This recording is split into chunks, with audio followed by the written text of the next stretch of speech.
All right. Thanks Well, for coming on, let's man. get going. You're very welcome. I'm happy to be here Dude, I've been looking with you. forward to this chat since as soon as I got that email in my inbox that said, "Hey, Garen, I'm down to do this." I'm like, "Yes, this is gonna be awesome." And then I was even more excited after I started reading your book because I thought, okay, what I've been doing is I've tended to reach out to different people I think might be interesting to talk to, and then I gauge my reading schedule based on who actually is down to talk Right. because then I don't end up having to read 400 books. Of But course. Yeah. this book, man, it I don't know if it's just meeting me exactly where I'm at, and it's just amazing to me. But it was definitely an amazing experience for me. I'm so enjoying this. Oh, great. I'm so glad to hear it. I Yeah. haven't. I tweeted you earlier this week. I was trying to pace myself because I was enjoying it too much, and I didn't. I noticed it's kind of short. I didn't want to run out of book. Right. Yeah, no, it's a quick read. It's But like nice big print, just like under 200 pages or just over. so anybody, I mean, I'm gonna pass this around to my friends. But anybody who wants a good book to inspire you, well, I mean, I'm sure we'll chat a little bit about this. But For sure. I mean, Yeah, I'm happy. Yeah. one of the main things that like jumps out is just like, well, I mean, even the imagery on the front is just like there's this darkness and this redness. This everything about you is all like dark and brooding. You find yeah, I guess yeah, maybe on the surface. But I'm pretty cheerful usually. I know. Well, it's kind of a weird contradiction because even in this, I mean, you're talking about art as like, I mean, even you talk about it, you use this terminology of like terrible beauty and Right. things like that, or it's just like, so beauty is this thing that's like so big and so strange that like if you see it, it might destroy you. But Yeah, well that seems to be what happens sometimes, but yeah. Yeah. Yeah. how? I mean, so is the, I don't know. I don't even know where to start. But I mean, is do you think of art and do you think of like do you think of this whole spiritual other world as something fundamentally like positive, something that like it brings you hope? I mean, obviously, you said you're a pretty cheerful guy, despite the fact that you've seemingly Yeah. gazed into the abyss. Right, right. Um I think that, you know, there's a theologian named Rudolf Otto who wrote a beautiful short little book uh at the beginning of the 20th century. It was called The Idea of the Holy. And in this book, he really develops this idea of the sacred or the holy as, what he calls mysterium fascinans et tremendum, so that the mystery that is both terrible and fascinating. And this idea that the sacred might become a cause of terror or fear or wonder to the point of a kind of to taking you right to the brink of madness or something like that is something that I find aesthetically compelling, but also something that experience has shown me is actually a thing, right? So like there's an author I really like. His name is Matt Carden, and in his fiction and in his essays, he really develops this idea of dark illumination, the idea that illumination in the old sense, in the Christian, in the sense of the Judeo-Christian sense of being illuminated by truth, could actually result in something that would be difficult to put in positive terms within the ethos of like everyday life, that it's something that is um so seismic in its consequence that you could describe it positively or negatively, One of either the things way. I've thought about, like within that, especially within sort of the Christian scope. I mean, obviously, I grew up in a more Christian environment, and so there's a lot of biblical stuff that just kind of bubbles up for me whenever thinking about this stuff. But like the idea that you can't see God or you can't see the face of God and live, right? Like Right. one of the ways I interpret that now is like, okay, when you get a glimpse of the thing that's like underneath everything, or like this Hmm. whatever that higher world is like it's it can be inspiring, but inspiration fundamentally is something that requires you to lay something down of yourself and maybe destroy a part of yourself, or like you can't see the face of God, except when you do, you're gonna die. Yeah, yeah. Well, something has to die, right? It's built into the idea of transcendence. When you're confronted to something that is truly transcendent, something that transcends the very kind of logic of our normal mode of consciousness, then necessarily your own kind of contingency as a person, your relativity, becomes kind of splendidly obvious, and then that's, whatever attachments you have will be challenged by that, and then it requires a kind of, yeah, if you're going to go that deep, then it's not all going to be like butterflies and harps and angels. So yeah, that's just kind of, and as for the like how that worked into the book, it's just that for me, the my own search into these things, my own journey has been very much kind of focused on what I call the weird in a general sense. And I'm just really into that. Yeah, It's could not you the like only, define that a little yeah, bit more? Like you use that word in a very unique way. It seems like. yeah, the weird, yeah, the weird. Well, I co-host a podcast called Weird Studies with Okay, Phil yeah, Ford. And so every other week we'll discuss a novel or a film, or not necessarily always weird stuff. Like it's not like a weird fiction podcast where we're looking at Lovecraft or um, John Carpenter, as because I'm just saying that because actually we are going to do a John Carpenter film soon. But we talk about all kinds of things. Like one of our last shows was about the Beauty and the Beast, but not the yeah. Disney version. I actually The listened to a the little bit of that one. That was right, really right, interesting to. Well, it's just like, well, Evan last year did a had a class on kind of like on fairy tales and like the original versions and stuff, and like it's interesting to see how much is underneath those like very pretty simple stories. That, I mean, even the Disney versions are quite quite interesting. I think they tap into something, but then hearing these kind of more terrifying, scary ones that they're based yeah. on. Yeah, exactly. And a lot of them have been kind of sanitized. Yeah. Even the Grimm brothers, when they were collecting all these tales, would polish them a little bit, make them a little bit more amenable to or early 19th century taste.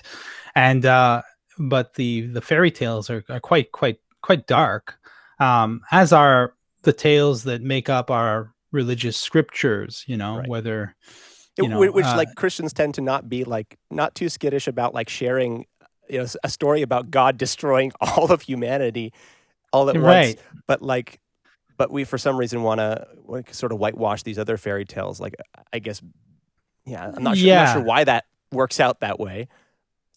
Yeah, I guess yeah, that's a really interesting topic. And you could say, I could think of possible answers to that. Like for instance, people think that God is good, so therefore whatever God does is good. Right.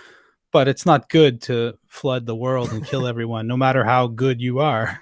That's not a good thing to do. So there's a lot of darkness in the Old Testament that is kind of can be superficially kind of neutered or put away in its place by saying, well, it's God, so therefore it must have been good in some way I don't understand. But that doesn't really cut it for me.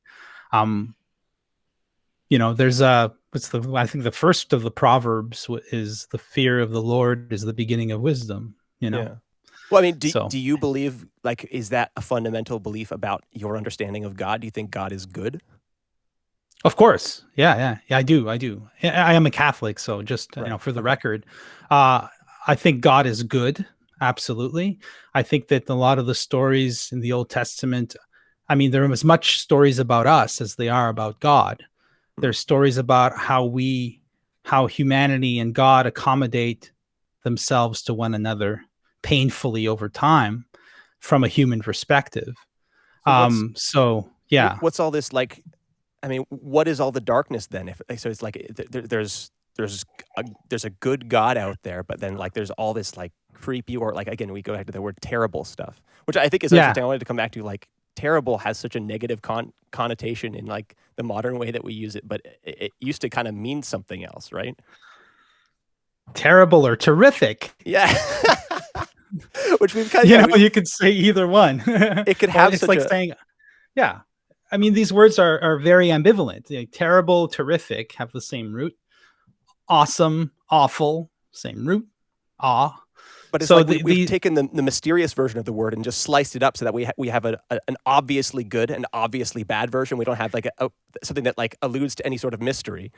exactly the thing, and what we're missing is that third way, like the kind of the middle part, which would unite the terror, the positive and the negative aspects or poles of this terror. And I think that's what the weird does. Like, to get back to the weird, for me, the weird is the moment where the experience of seeing rationalization itself, or our ability to formulate coherent ideas to accommodate what we're confronted with, fails.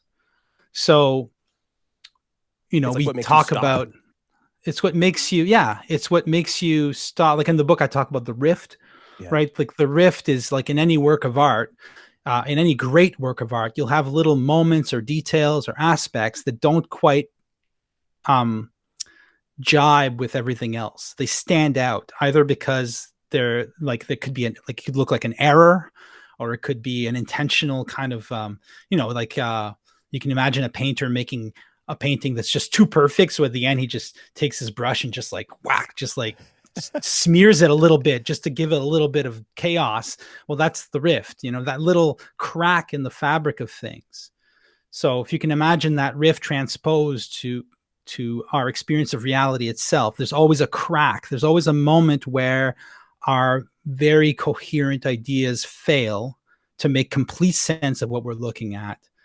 And in that crack, in that rift, in that little moment, that little hiccup of reason, a whole world of weirdness opens up. Because if reason fails, then the world is fundamentally not just rational. And that in itself makes the world fundamentally, in some sense, weird. So, yeah. Wait, so the weird is what? The weird is that bigger world? Yeah, well, the weird is just a term we describe. Yeah, a term we use to describe a certain type of experience, a certain quality of an aesthetic quality of certain moments that put us ill at ease with things. It's when you talk about, oh, that was really weird, and I mean, there's a mundane way of using that word, but when we use it in literature or film, we usually mean films that are a little bit surreal, literature like that has to do with the unknowable or the unthinkable or the unspeakable. Like the Mona Lisa smile, like that's the thing everybody talks about, is like, because you can't really, there's just something uncanny about it. Like, what is that expression? It confounds you, and you have to like suddenly. Well, I mean, you talk about how it breaks the cycle of like, okay, that's what that is because I can use it for this. Like, exactly, that's our usual cognitive process, is looking out for things and kind of grasping them and fitting them into our system of like tools. Right, and we have our little tool belt, and we're just reaching for things and converting them into tools, and then we reach for something, and we're like, I don't know what that is. Yeah. I literally don't know how to use that. Right. I don't have a use for that. Or like, I think you even talk about how like art is literally useless. That's like the point.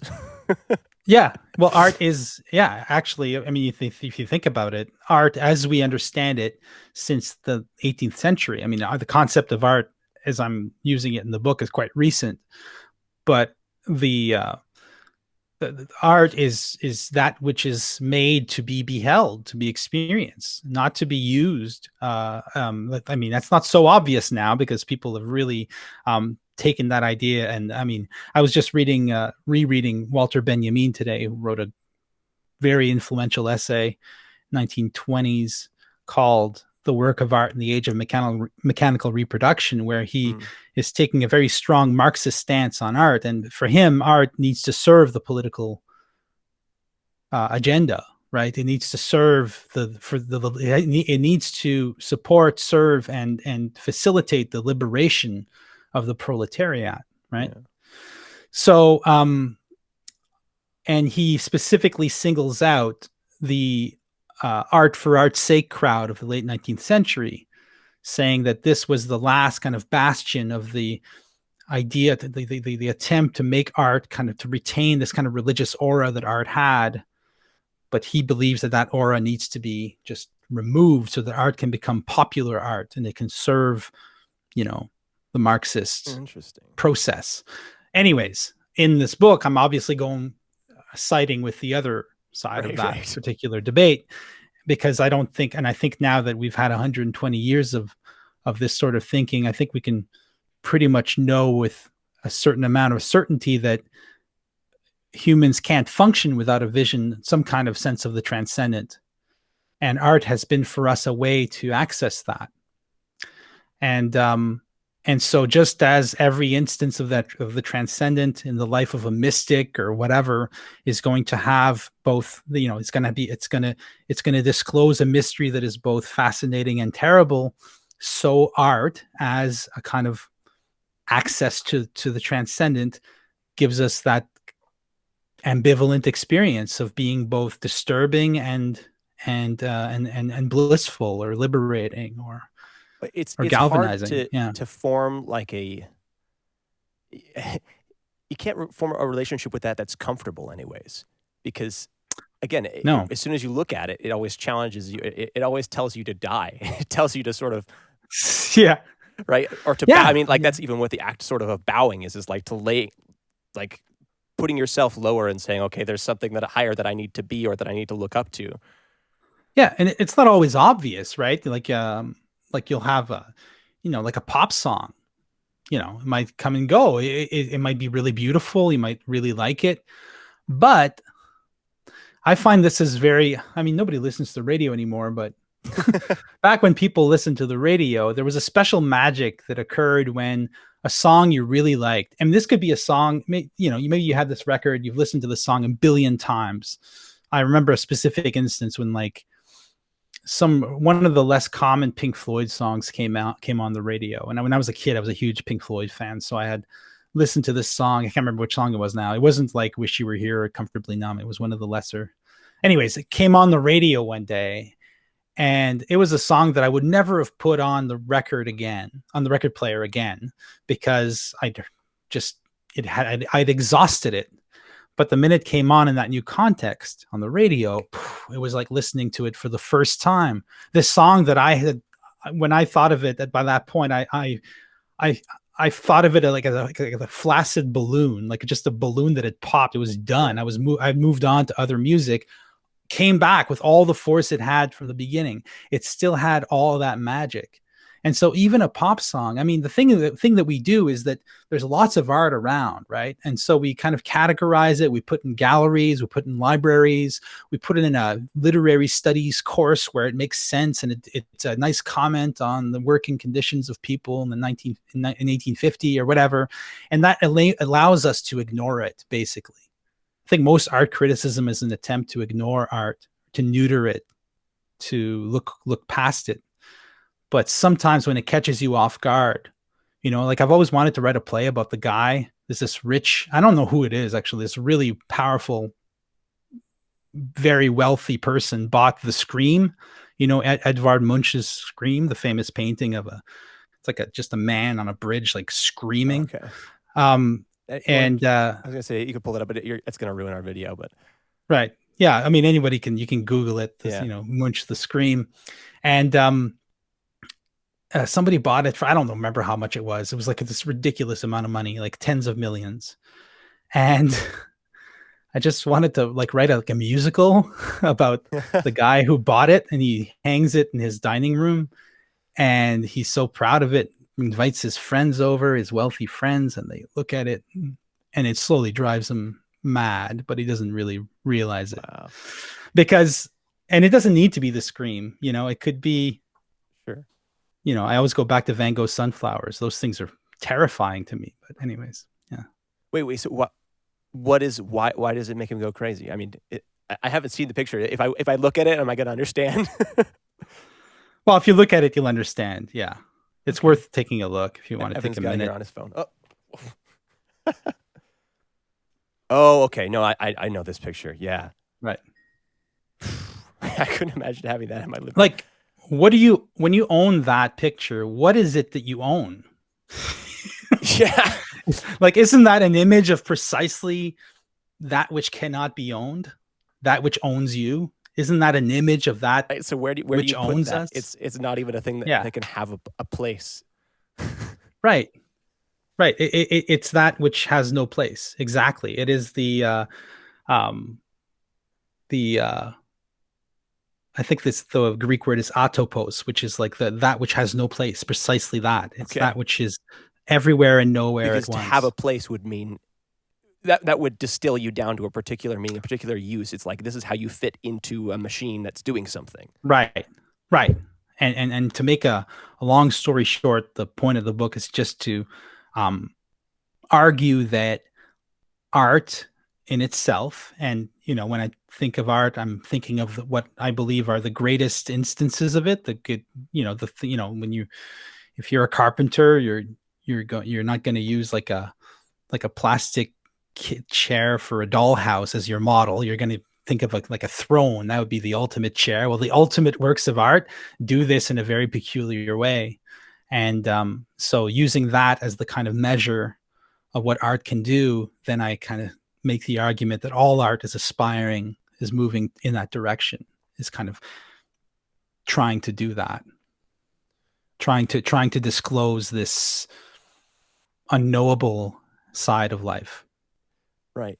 I mean, okay, there's two things I wanted to, but well, for one thing, reading this, I honestly felt like I was like walking through. I had the like in my head this very almost visual experience of like walking through a museum and just having a very excited tour guide point out to me all these like insane anomalies. Like, I mean, you're referencing a lot of books and movies and songs and pieces Mm-hmm. of art, a lot of which, I mean, some of which I'd heard of, a lot of which I haven't. And a lot of it was just like reading. Okay, gotta go look that up. Listen to that for a little bit. I spent today listening to a Mm-hmm. little bit of that album. It's called. It was the one by the band Wilco. I forget the name of the Oh, album now Yankee already. Hotel Yeah, Foxtrot. exactly. Yeah, That's a and fantastic album. yeah, that knocked my socks off. And then I Yeah. also listened a little bit to just some Wagner, which I haven't listened to a lot of Yeah. different classical music. Just, I mean, Right. the problem with like when you listen to music, at least the way my musical diet works is like I listen to something because somebody I care about told me to listen to it. Mm-hmm. But like Yeah. being a young adult in the current world and not having been in like some snooty art program or something like that, I don't have people like telling me to go in and listen to or watch or read like classical pieces of art. And it's like just having snippets of here and there, just finding somebody mention something that sounds interesting and looking it up and just being, it's like insane to me realizing how much like deeply meaningful and you know Mm. how crazy these experiences can be with real art. I mean, I guess I'm sort of contrasting that with like I feel like a lot of the art, a lot of the music I listen to, at least the stuff that comes on the radio, I don't know, maybe I'm a little too critical, but it No, doesn't I think quite. most of it is shit. Let's just admit it. I have a difficult. I have some friends that want to push back on that, but yeah, I was wondering what your view is on that. Like, how do you, why are we where we are with art now? Oh, well, yeah. Well, that's a big question. But I think I think what you're getting at here, and I think this is a very important thing to discuss, is that since World War II, it started before, since let's say middle of World War I, when they basically invented modern propaganda. Since around that time, increasingly after the Second World War, since Hiroshima, and we have lived in a world that is um, hyper aesthetic. Like basically, the aesthetic side. You know what I mean by aesthetic? It's like the aesthetic meaning that which pertains to like that which pertains to the senses, Right. to Okay. I how think you the go into that. senses. S that it has to Yeah. do. The same root word is asthma, so it has to do with the breath and like it takes your breath Right. away, and it's the same that concept of making you stop. Right. Well, yeah, exactly. Well, that's the good side of the Yeah. aesthetic, but the aesthetic has become quite a broad category, right? The aesthetic includes the way that you might design a vacuum cleaner or a laptop. The whole idea of user experience, user interface, is an aesthetic art. It's functional, but it's all about how one experiences, let's say, a product or a jingle or a commercial or a car. You don't just, we don't just sell like the motor of the car with like just a, the car's designed in order to create a kind of brand experience, right? So branding is an aesthetic discipline, right? So there's the whole idea is that um, since the Second World War, we're completely bombarded by these aesthetic forces. Is everything all right technically? You guys look like you're. I was just making sure the camera was still going. Okay, yeah. Okay, cool. We have some issues with that camera sometimes, but all right, no we're problem. Okay. All right, so just think about Times Square as the ultimate symbol of this. You go into this space and it's just completely covered. Every square inch is covered with information, with lights and blinking and flashing lights. Yeah, and like colors. the initial experience of that is like one of, I mean, especially as a kid, it's like it kind of brings some wonder. It's like, whoa, look at all this. Of course, yeah. It's like being thrown into what the Tibetans call the Bardo realms after death. It's like just a world of like disembodied entities. We know this. Last summer we did a little camping trip and we did a book club camping trip. We spent 3 days out in somewhere in northern Ontario and read the Tibetan Book of the Dead every night by the campfire. Oh, fantastic! A lot of bardos. Yeah, a lot of bardos. Do you remember? Yeah. Do you remember which translation you read? No. You don't have it with you? There's a couple of good ones that I prefer, but anyways, not a couple of good ones. Like I've read. Sorry, I've read this book 10 times in 12. No, but when I was really into it, I was looking for the perfect translation, or what I thought was the perfect translation. Yeah. I don't read Tibetan, so. Anyways, so and what is the purpose of the aesthetic today? It's to market to us, to influence our votes, to influence our minds. We're not even aware of it. I mean, social media is a completely aestheticized space. It's all designed to create an experience in you that'll get you clicking and you'll keep clicking. A casino is designed aesthetically to suck you in and take all your money. That's what the purpose of these things are. Even like cheap, trashy aesthetics, like the way lottery tickets are designed. Yeah. Is to appeal to a certain demographic, to get them. Everything is thought out with it's the opposite of what we've been talking about. Utility is the kind of guiding operating principle. My friend was explaining to me the other day that about making thumbnails for YouTube, which colors like subconsciously catch your attention more quickly. Right. Apparently blue, it's like that's the first thing that your eye will go to, but red will keep your attention a little bit longer. And it's like, I felt so ugly even thinking about that process. Like, I don't want to know this. I don't want to make this decision based on this. I know, because once you've gone down that road, it's very hard to come back.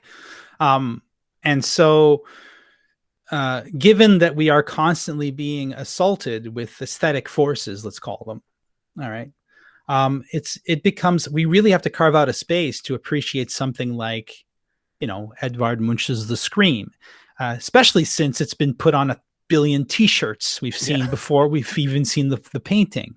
And like, so it takes a lot of work, strangely enough, in this hyper aesthetic age, it takes a lot of work to get back to what art is. I mean, part of it, like, when you're so surrounded by propaganda, and I mean, you talk about two different types of artifice. You have propaganda and pornography, which are both just attempts to aesthetic attempts to manipulate, right? Correct. Yeah. But when you're so surrounded by that stuff all the time, to even maintain any semblance of sanity, you have to like put up these walls to like prevent being taken in by everything.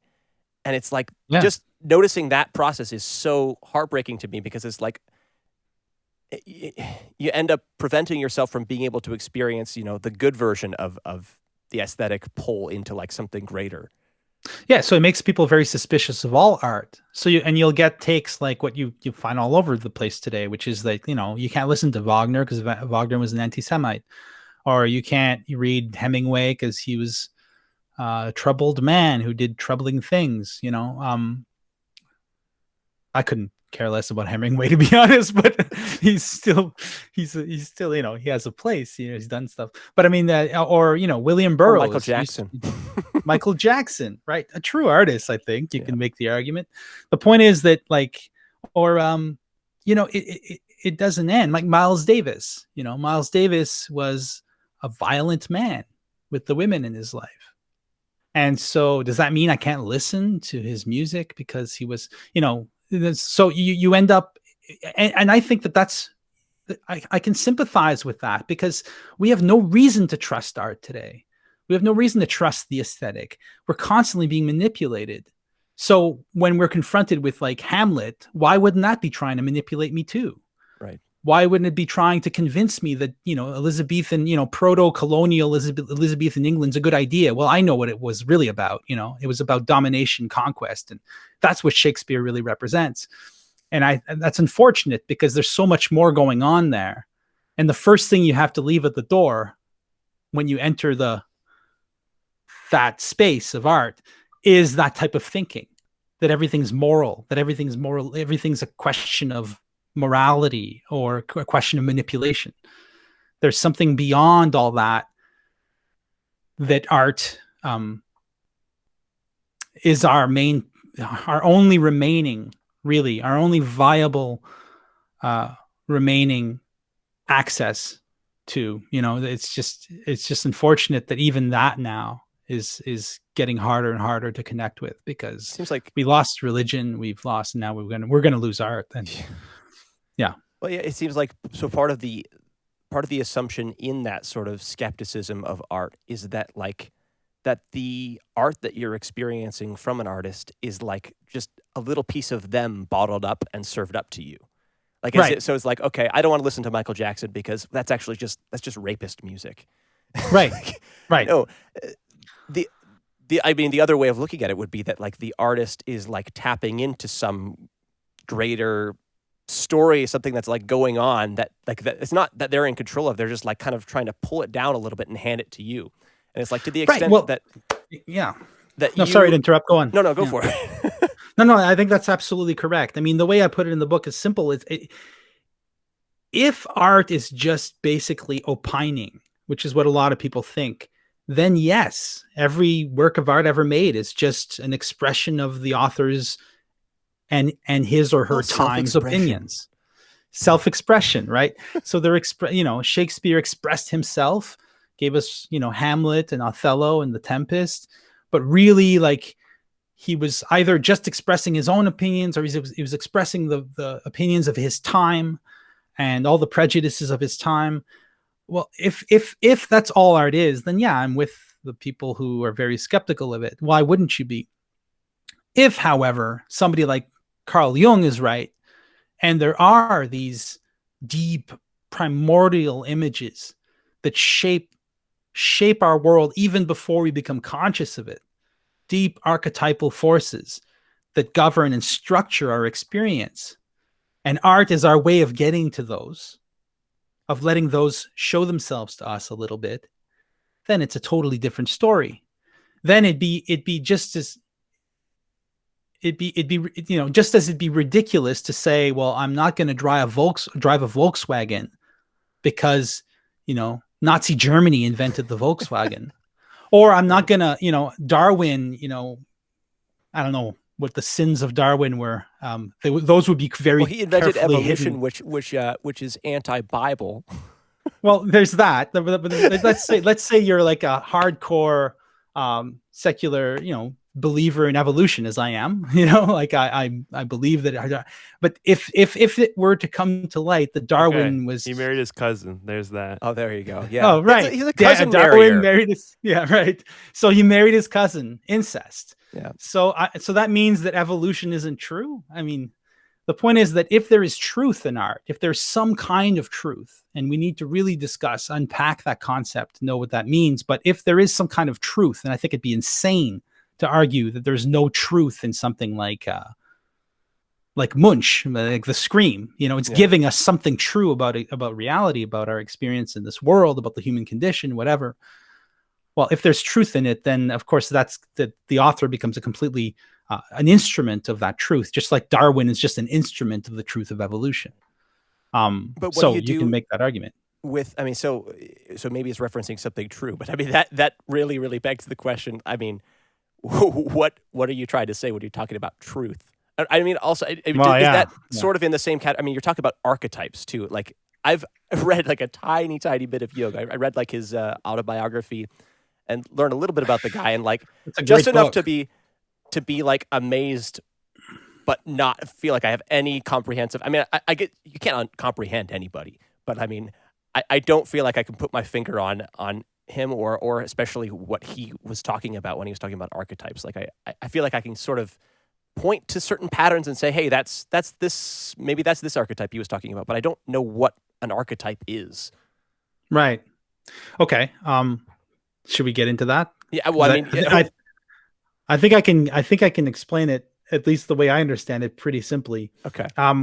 So, well, Jung, what he realized, and he wasn't the first to realize this, is he was looking at the myths of the world, world myth. He was looking at myths from all kinds of cultures in across Eurasia, the Americas, whatever. And he noticed the same patterns coming up again and again and again. And then he was also noticing most interestingly, that his patients, and he worked with schizophrenics for a very long time at the beginning of his career. He noticed that their dreams, their visions, their hallucinations, their experiences, whatever, conform to the same mythic patterns that he saw in ancient myths. So all he did was posit a concept, the archetype, to denote these patterns that keep popping up again and again in the life of cultures and groups of people, but also in the life of individual people.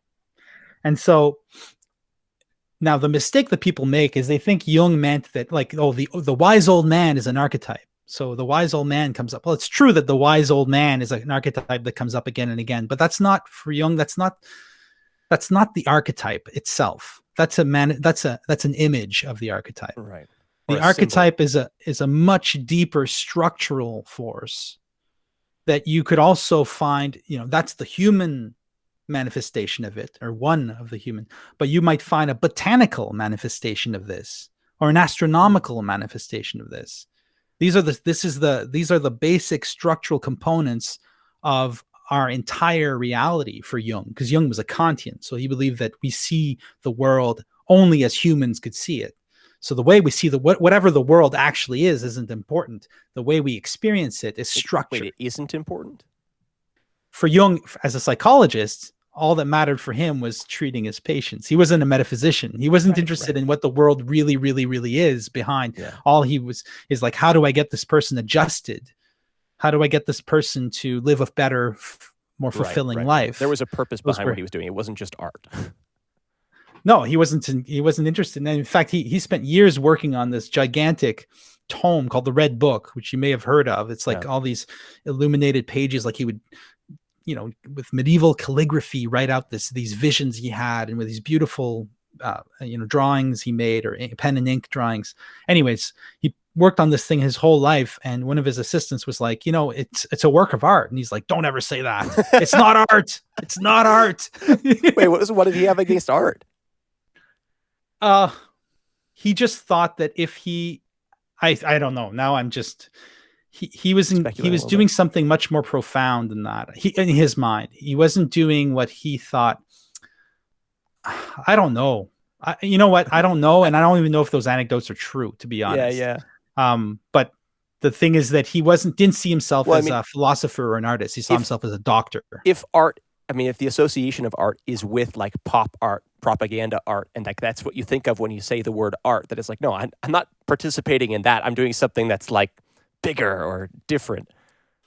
Yeah, I think he was more humble. No, he recognized great art for sure. Like he has an essay that I really recommend. If you read one thing by Jung, it should be this. It's called, other than the autobiography, which is fantastic. It's called On the Relation of Analytical Psychology to Poetry, which is It's an amazing title, I know. But anyway, so that essay, in that essay, he lays out his theory of art, and it's amazing. And he really does kind of, but in a way, as a psychologist, he sees psychology as the discipline that's going to come in and make sense of all this art stuff, right? So he's still a scientist in that sense. Nobody's perfect. Yeah, it's funny because like people always rat on Jung, or as if like, you know, he's not really a scientist. I mean, in his day, anyways, he struggled to, like, he really wanted to be taken seriously as a scientist, right? Yeah, and he was taken seriously to a certain extent. It's more that the Freudians didn't like him, right? There was a kind of war, you know, with the Freudians. And after Jung, then he became associated with the counterculture and a lot of other movements that, you know, and eventually with the rise of post-structuralism in France and in the US, you know, Derrida and all that, he was basically put on, you know, there's a great story of Paul Ricard. Paul Ricard is an amazing French philosopher, theologian.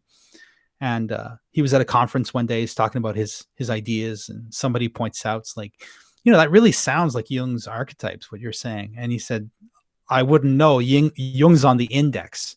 And he was making reference to the famous index at the Vatican. You know, the Vatican has or used to have a list of books you can't read. So, but he wasn't talking about the Vatican's index. He was talking about the French secular liberal or socialist intellectual scenes index. Like you couldn't read Jung, you know, like Gilles Deleuze, my favorite philosopher, was a huge Jung fan, but he hid it. It was never known. Okay. All of the references are hidden and cloaked. Interesting. Anyways, yeah. So he was seen as a kind of mystic or cultist after his death, but now he's being reassessed and reappraised, rightly so, I think. So he's tapping into like this. I mean, it's tough, I think, to talk about something. I mean, you didn't totally get to the end. I don't know with your explanation of archetypes, but like it's tough to fit that into a scientific system. It seems like. You think? I mean, yeah, I guess it is. But without the archetypes, you're not going to go very far with your science. Yeah. You know, I'm going to read you something. Okay. I love this. I feel like this is in Professor Martel's office, and he's just pulling out a book off the shelf. Okay. So this is a book called "The Time Falling Bodies Take to Light" by William Irwin Thompson, who passed away last year. He was an amazing thinker, just a great writer. And this is the first page of his book. This book came out in the late 70s. Anyways, I'm just going to read you this one page. Take a photograph of a reflection in a mirror and think of that piece of film, which will in turn reflect an image to the curving surfaces of the eye and the folding surfaces of the brain. Study the events of history as Thucydides did, and the work itself becomes an event of history. Study mythology, and the work itself becomes a piece of mythology, a story in which the old gods wear new clothes, but live as they did before the fashions became tight and constricting to their ancient natural movements. The scientist tries to examine the real nature of the photograph. He tries to get away from the psychological configuration, the meaning of the image, to move down to some other, more basic level of patterns, of alternating dots of light and dark, a world of elementary particles. And yet what does he find there but another mental configuration, another arrangement of psychological meaning? If he persists in this direction long enough, the mythological dimensions of science will become apparent in his work, as they would have if he had asked himself questions about the meaning of sunlight rather than questions about the behavior of photons. Science wrought to its uttermost becomes myth. History wrought to its uttermost becomes myth. But what is myth? That it returns to the mind even when we would most escape it. What he's saying is that the patterns you'll find in works of science are always the same type of patterns you'll find in myth.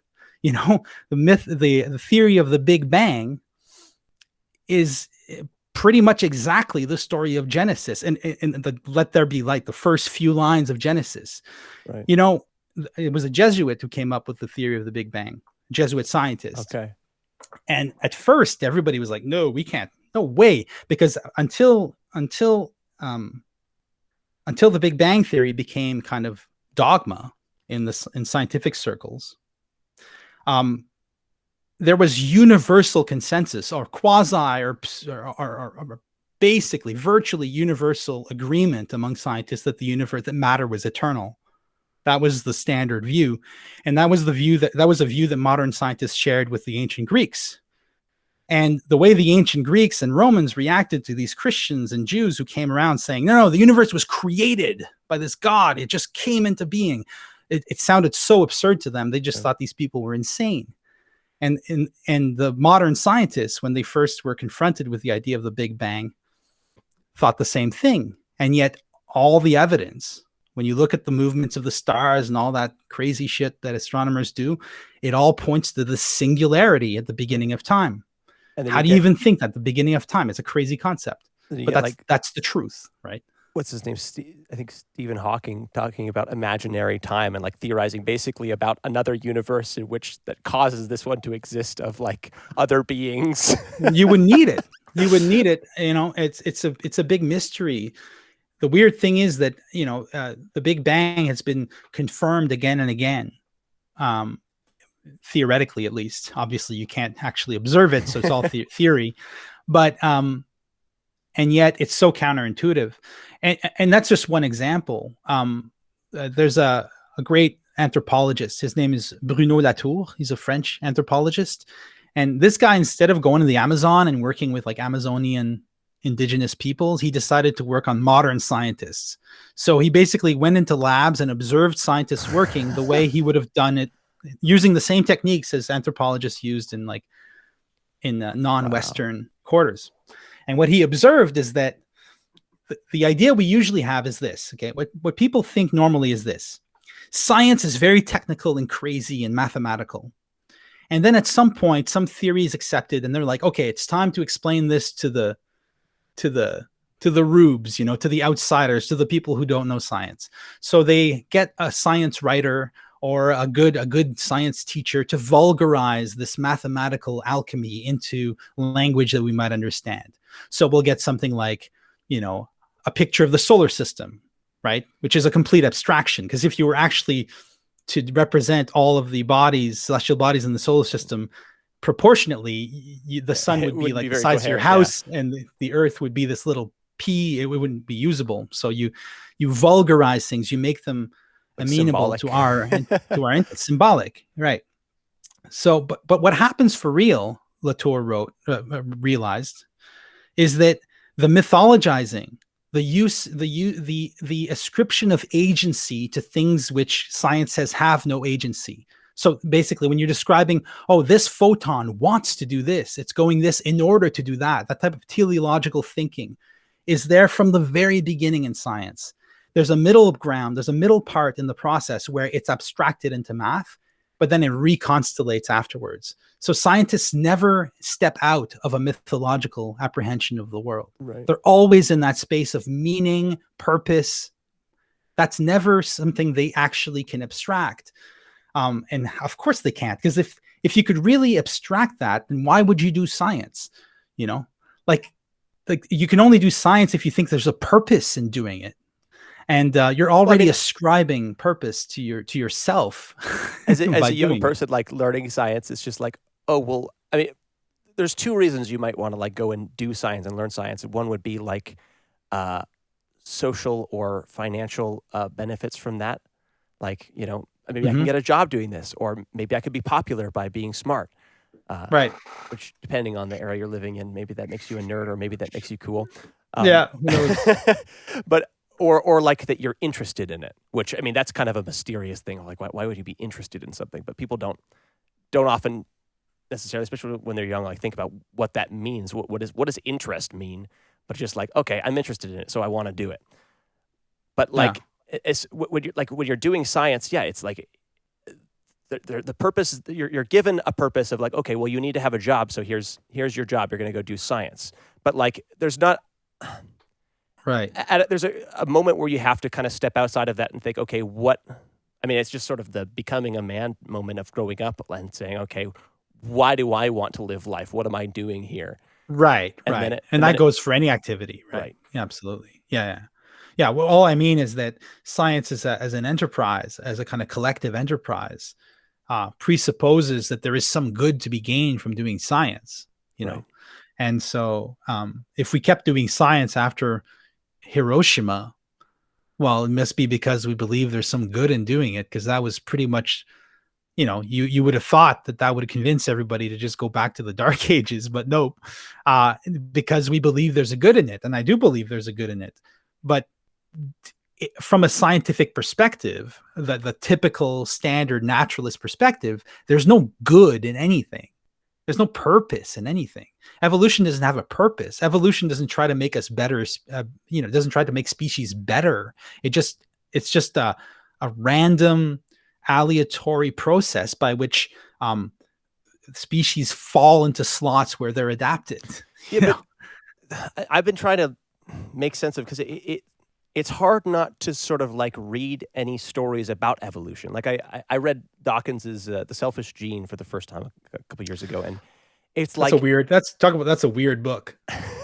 To me, it was a really, really exciting book, because I grew up in a deeply evangelical and atmosphere where like evolution was considered like it was something that people tried to stay away from. They felt kind of afraid that the world was trying to make God disappear and explain away God, and so there was that. So when I finally actually heard somebody who's as great of a writer as Dawkins is explain this theory, I was like, whoa, this is so cool. Yeah.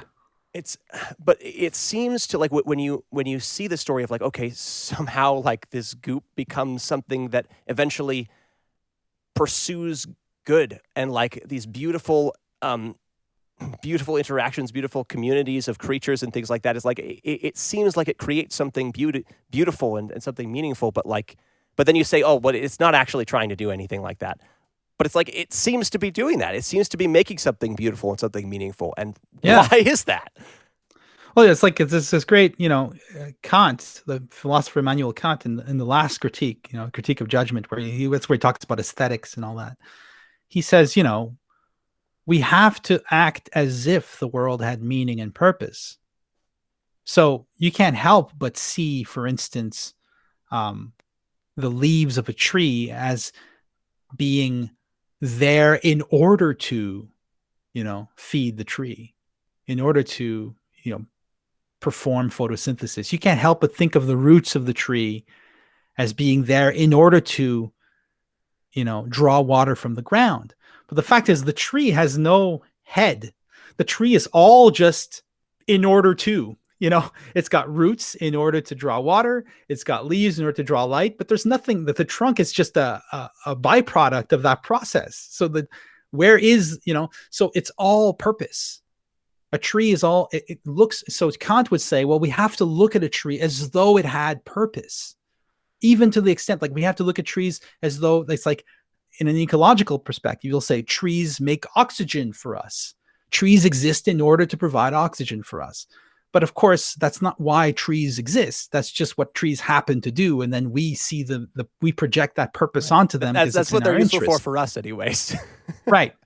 Well, but at the same time, when you consider the odds of life ever developing on Earth, much less human conscious life, like higher mammalian life, let's say, and then human intellect, when you consider the fact that this blind process that Dawkins describes in The Selfish Genes and other books, so a process that's basically just billiard balls hitting each other. That's all it is. It's like boom, boom, boom, just chemical reactions, and then something emerges from that and something else. If you think of that process suddenly, randomly, for no reason, with no purpose and no design, producing a construct that is not actually alive, it's not actually made of anything different from rocks or anything else. It's just a construct, a particularly complex machine that is not only able to see, oh, wow, I'm in a world, but to figure out the process like we have, to figure out how these billiard balls have produced us. The odds of that happening, it's not even in the realm of odds. That's what's so weird. it's like the last part of the selfish gene is about the meme, right? Did you read that part about he talks about the meme? Yes. Yeah, Basically, that's one of the most invents- interesting parts of the book. Yeah. So he develops this idea of it's basically the psychological counterpart of the gene. So he's like, memes are just contagious ideas. They're like these little like archetypes, really, very similar to archetypes, and they propagate themselves from person to person. But of course, whereas Jung saw the archetypes as being formed well, actually, there's a certain Jungian take, which is very, very close to what he's getting at with the memes, what Dawkins is getting at. The point is this. Let me just retrace my thoughts. I've completely lost it. What was I saying 2 minutes ago? Well, I mean, you were talking about no. I need to get. It's going to take 2 seconds, and I'll finish this point. Oh yeah, all right. When you think about so for Dawkins, everything is a meme, right? Yeah. Everything is a meme. Religious ideas are memes. The value, the truth value of an idea comes down to whether or not it will help a species propagate itself. That's what makes an idea good or bad. Except for the idea of the selfish gene, except for evolution. If evolution can't be just a meme, right? It's the truth. So Darwin, and if you read closely how Dawkins writes about Charles Darwin, you'll notice that he always uses messianic language about Darwin. Because for Dawkins, Darwin is literally a messiah, a once and once only being who saw what's going on, who saw the entire system that undergirds all of our illusions. Okay, so, it's kind of one of those things where if you're an evolutionary person, if you believe in Darwinian evolution, which again, I do, I'm just saying it's not the whole picture. If you're a true Darwinian, you're looking around and everything will make sense according to your Darwinian, take on things, your Darwinian theory, except if you look at yourself, because you are not explainable. You can't be accounted for on the assumptions of the system that you're using.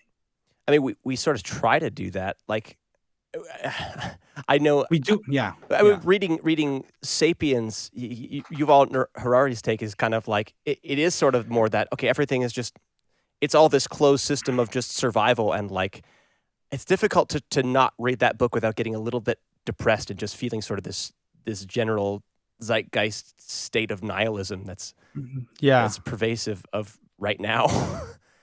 I don't think it makes sense, and I think that the big trick that modernity in general, modernity as a whole has pulled, is to make humans the transcendent object. We've basically made ourselves the ones who can look out at the world and see the world as it is. So what we think about the world is, if we think correctly with using the right methods, then we can get to an adequate picture of the world, which will be convincing enough and true enough to compel us that even our sense of meaning is meaningless.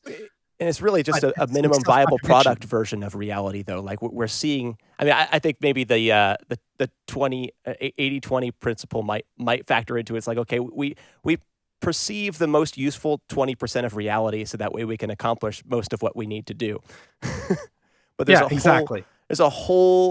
mean, if that ratio works out that way, there's a whole other 80%, the most of reality we're missing out on because it's not immediately useful to us. But I mean, part of the problem there, though, is that we have a limited cognitive capacity, and we're already bombarded with so many things.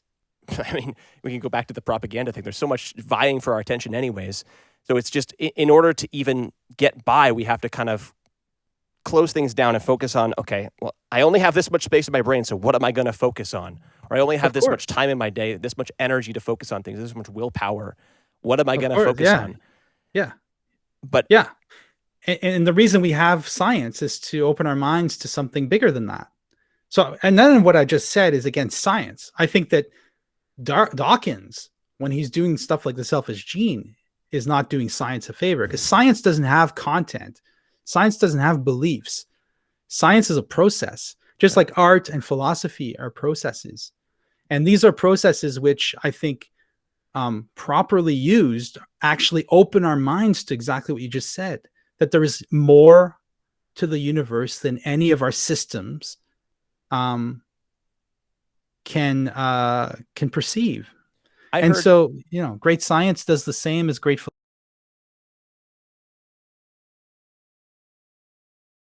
TED Talk, and he was talking about he has this interesting view of reality. I forget the guy's name, but he's talking about, like, he thinks even our perception of like electrons is sort of a useful fiction about reality, which is kind of I think I know the guy you're talking about. Yeah, he talks about how, like, any organism that is born, that evolves to be able to sort of see the fullness of reality almost immediately goes extinct, because well, I mean, just thinking about that from the perspective I was just talking about, like, it's too much. You can't figure out if you're caught up in the fullness of reality. It's like I don't know. It's like, what do you do with all of that? Suddenly, there's so much.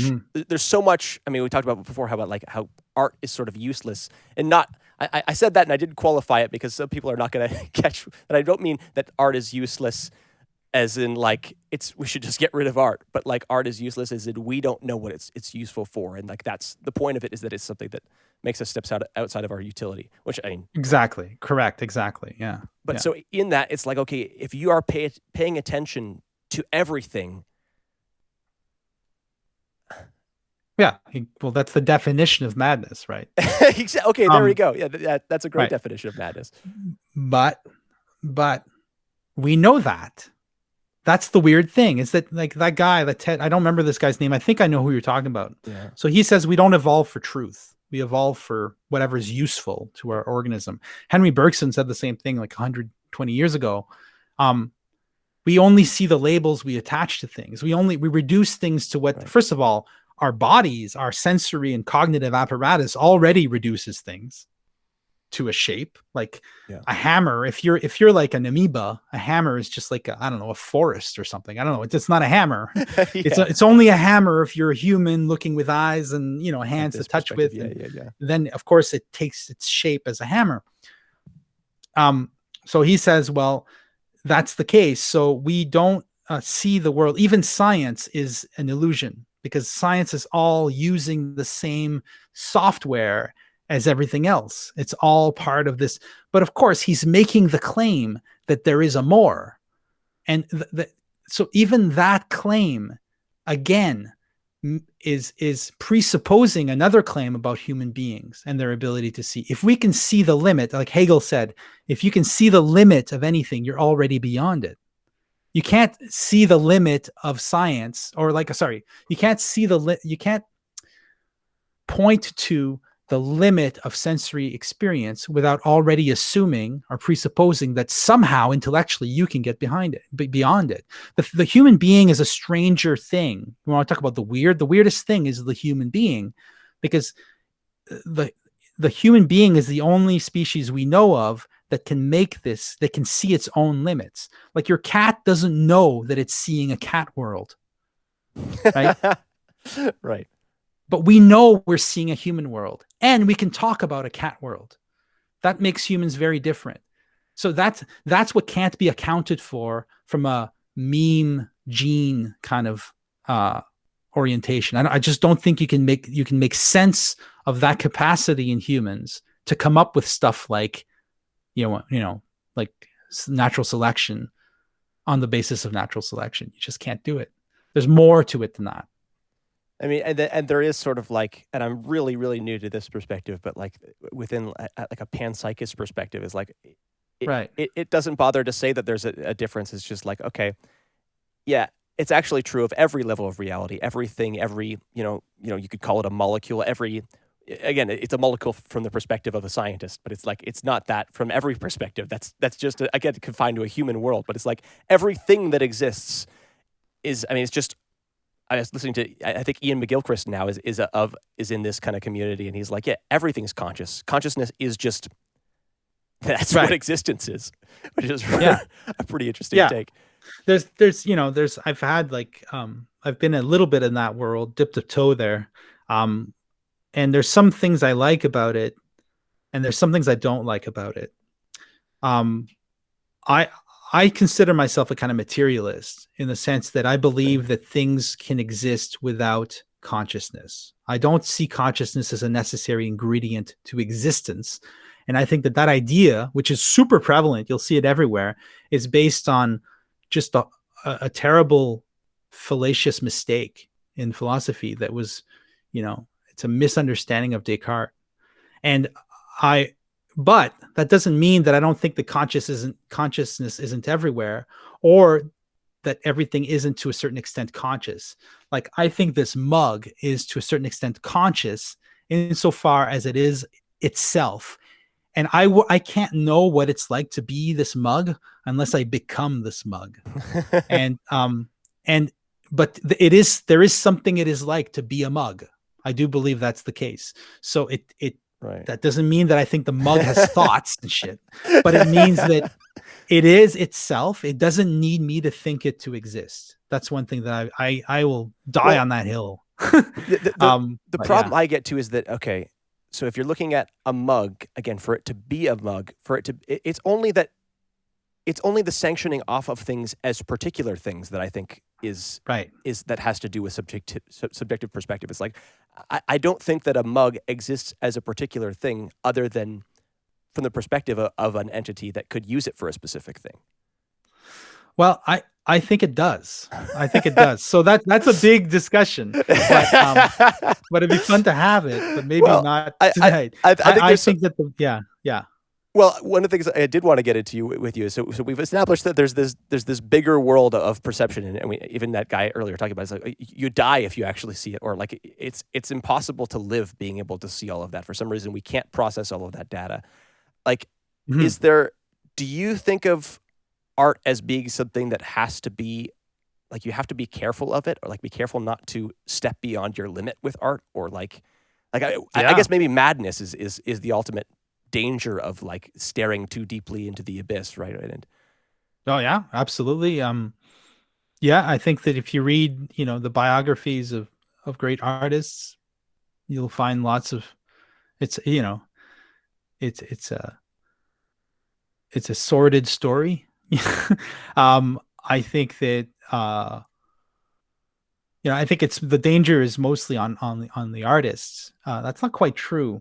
I think that there's the danger is in opening yourself up really to the work. Like, next month, I'm teaching a course on this stuff, and the whole point is to try to convey to the people participating in it that a work of art is not an it, but a thou. It's a you. When you crack open Moby Dick, you're meeting someone, not just something, not just a text written by Herman Melville, something that is to a certain extent conscious, intended. You need to at least assume or take that on as an attitude in order for it to disclose its full power to you, I think. So like, you have to develop an I-thou relationship with the work. When you do that, the content of the work will be the same as if, like, right now we're talking through Google Meets or whatever it's called. If the two of us were sitting in a bar right now talking, it would be even more kind of personal, right? There's something about talking we've reduced to someone. this conversation to the minimum 5% that would be most doable through the internet. Plus, it's a public conversation. Right. It's not like it's just you and me talking in a cafe or in a bar somewhere. There's something very intimate about that type of conversation, right? That type of meeting. If you open Moby Dick and you think, instead of thinking, oh, I should scratch this book off my bucket list. Okay, here I go. Oh, I'm going to do 30 pages a night. Instead of doing that, if you open it with trembling fingers, expecting perhaps to be changed by it, that may just happen. Is that the difference you mean between? So I was struggling to understand the difference between an it and a thou. Well, I mean, okay. This is Martin Buber. Are you familiar with Martin Buber? He was a Jewish Hasidic philosopher. He wrote a book called I and Thou, which is kind of what I'm drawing on right now. Okay. It's just fresh in my mind because I'm prepping this course. But so surely there's a difference between looking at something and calling it or calling it thou, right? We talked earlier about the difference about pornography and propaganda and art, right? So if you take, for example, a female figure represented in a painting in on you porn or whatever, Sure. and then in some kind of very racist propagandistic poster, the same woman. Right. Well, there's two it's there and one thou. There's only one. Only the painting can give you the woman as a soul, the woman's soul, the woman as an interiority that is available, that opens up, that is open to an intimate human encounter. I'm not talking about, whereas in pornography, the figure is reduced to an it. Right. In propaganda, the figure is reduced to an it. It's like a simple code of like, okay, do you understand what this is getting at? This just means sexual desire. And it's a very simple process versus... It's literally transforming the body of the woman into an object for your pleasure. Yeah. And you're transforming yourself into an object of pleasure. Everything is being reduced to this. Everything is being reduced to that physiological connection. Whereas if you meet a person on the street and the person's confronting you and you're being interpolated as a person, it's a different type of relationship. Right. If the person's a cop and he's going, "Hey, you," and you're walking down the street, you feel pretty much like you're being singled out. There's a kind of weird it there too, but an I thou is more like you're addressing someone and in your addressing them, you are granting them the same right to exist as you grant yourself. Right. You're not just sitting in the center of your universe naming things. That's my mom, that's my dad, that's my sister, that's my cousin. Hey, I hate that guy. You're actually meeting the other like an other who exists in the same right as you exist. Right. And I'm just transposing that into the artwork. I mean, if only because Melville put his entire soul into that book, right? There's something special about that book. It's not just a book. It's not the phone book, right? You open it up, it's someone's soul. Yeah. It's not Melville. Melville's dead. It's a soul. It's a ghost. Yeah. And like Moby Dick is a ghost, and you encounter it as you would encounter a ghost or a god or a spirit. And if you approach it that way, then it can take you down strange roads. It can change you. Right. It can really change you. And wouldn't it be the case though that like I mean, you can put them in hard categories like that, but we were talking about perception before. It's like if there's more to everything, then you can bring that attitude probably to any situation, whether or not it's presented as art or not, right? Oh yeah, that's what artists do. That's what a great painter does. And they kind of convert it, or they make it into a more is maybe the difference between like something that's marketed as art or presented as art is that it's like it might be easier for the common person who doesn't necessarily have that artistic gift. It's almost like the artist has gone before and they've kind of broken up a little bit of a rift in the world and said, hey, you can walk through this portal. Correct. Yeah. Henry Bergson said, if we could see reality as it is, we wouldn't need art. Yeah, okay. I saw that quote in the book. I didn't quite understand. Again, I don't understand how it would be possible to see reality as it is, because it seems like, I mean, even to see anything from a particular perspective, I guess it's easy even to do this physically. It's like, okay, there's a chair over there. No, maybe I should do something. Let's do this. There's a book, okay? This is your book. Right. I'm looking at it from this perspective, but I'm actually in my screen, I'm seeing a camera that's pointing at it and seeing the book from the reverse perspective. Neither of those perspectives is the book. No, the book is the book. Right. And so okay, there's an infinite number of angles. I mean, within the computer, there's a limited number of frames, but from my perception of my eyes, I can't even limit those number of frames and perspectives. So I'm never seeing this whole book, even visually. If I were to what would the experience be of seeing the book from every possible, even just visually seeing it as it is, like from every angle? Or is that not is that totally missing the point of what Bergson is getting at? Well, you're right in that Bergsonian territory there. But what he's saying is that, yeah, if you look at things from an I-it perspective, nothing is anything. Everything is just perspectives at best, or angles, or like, I would agree with you that there is infinitely more to this mug than what we see. Right. But where I part That with... sounds so funny to say about a mug. It's true. There's infinitely more to it than that. There's like probably colonies of bacteria living in this thing, because it's been sitting here for an hour.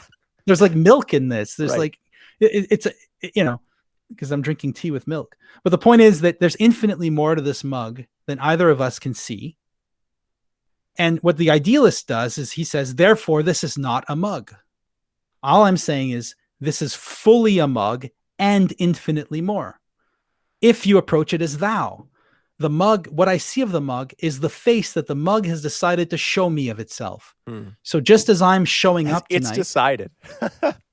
Yeah, absolutely. Just as the qualities of things, for me, this is, for me, what we call qualities, and traditionally in philosophy, qualities are projected basically from the brain onto things. I would think that quality, what we call the qualities of an object. So this mug is black and white. It's this size, whatever. It occupies this space, this mass, whatever. All those qualities are expressions of this thing that's decided to be a mug for me. Just as in showing up here, I'm actually here. Like, I'm not just in your head. I promise. And the face that you see is the way that I'm expressing my presence in this world to you right now. Which isn't decided just by you. It's a negotiated based on your presentation of yourself and my perception, right? It's not decided by me at all. It's just what I am. I'm actually here, and I have no choice but to show you my face. And and in showing my face to you, I'm giving you the power to either negate it or accept it. You can accept me as another person, or you can just say, well, that guy's full of shit, or that guy is just a figment of my imagination, or that guy is just an ape that has crazy ideas about the world. You can say all kinds of things about me, but we see one another, really, going back to sitting in that bar, when we accept each other as we present ourselves to one another, as human, as persons. Right? So that comes before, that relationship, that I-thou relationship comes before science gets started and philosophy ever gets started, making sense of all the little its of the world. That I-thou is the primordial relationship from which a world of meaning, purpose emerges. And it's only in light of that I-thou, which I think permeates everything in this universe. That's why I'm a Christian. It's only in light of that relation, that basic primordial relation, that we can have stuff like science and philosophy and thought. All those things come out of that and go back to it. Because they presume that there's like a whole, basically just that there's more to the thing that you're looking at than it being an object. Yeah, right. Well, there is more. Right. We agree on that. There's more to this mug than either of us can see. I'm saying that, yes, there is more, and yet it's shown itself to me as a mug, and I accept it. I accept it as a mug. I see it for what it is. It's infinitely more, but it's also that. Just like there's like billions of microbes right now talking to you. And in fact, everything I'm saying might be influenced by my gut bacteria. I don't know. But all these many things are adding up to what I am presenting right now. The I that I am to your thou. And hopefully that reciprocal relationship can be a true connection. And I'm saying you can have that type of relate. I mean, you can try this out for yourself. Go for a walk in a park, look at a tree, and think the word you. Hey, you, when you look at the tree. Your world will be instantly changed. I guarantee it. That tree will cease being just a birch or a maple.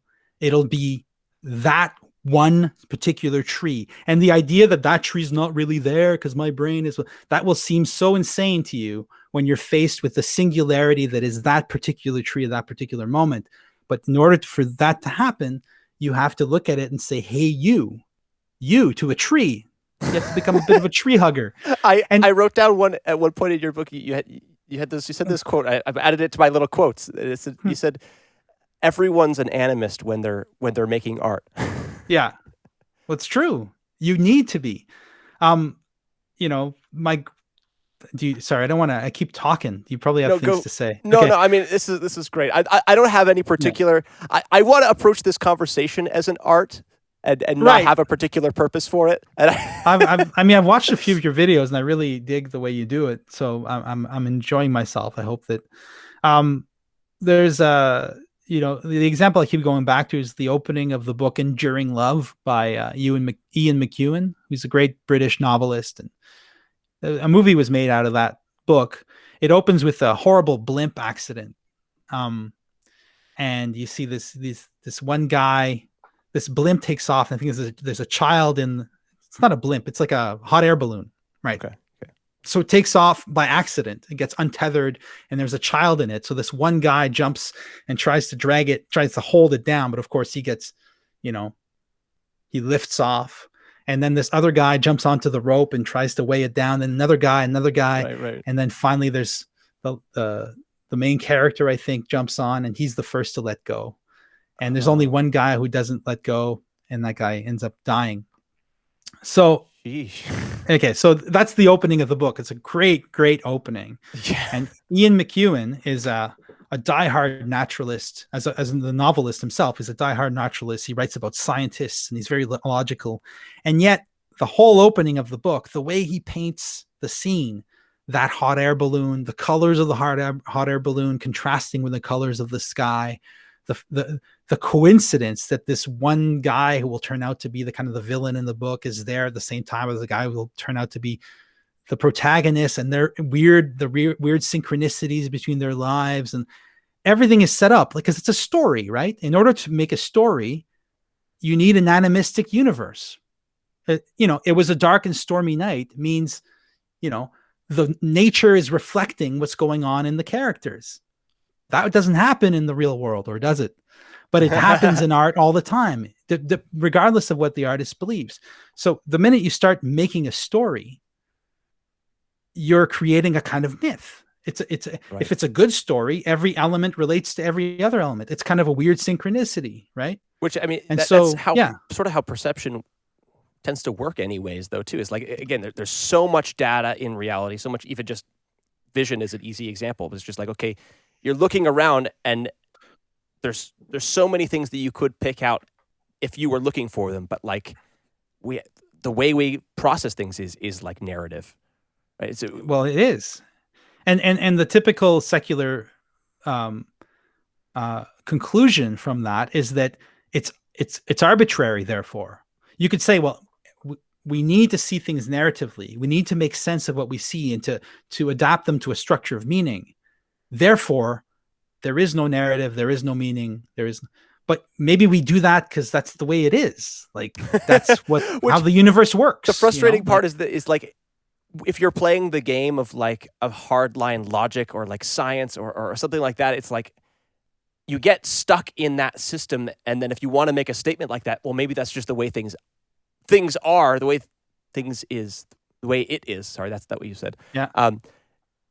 You immediately have broken out of the game of science, and now you're in the realm of like philosophizing or religion or like art or like it's totally intuitive thought, right? I wouldn't. I know. I don't think you're in this. The minute you say the minute you assume that the appearance of things is false and that there's another reality that's fact, you're already outside the realm of science. You're doing metaphysics. And you think you're doing science, but you're not. Science is just a process of observing phenomena.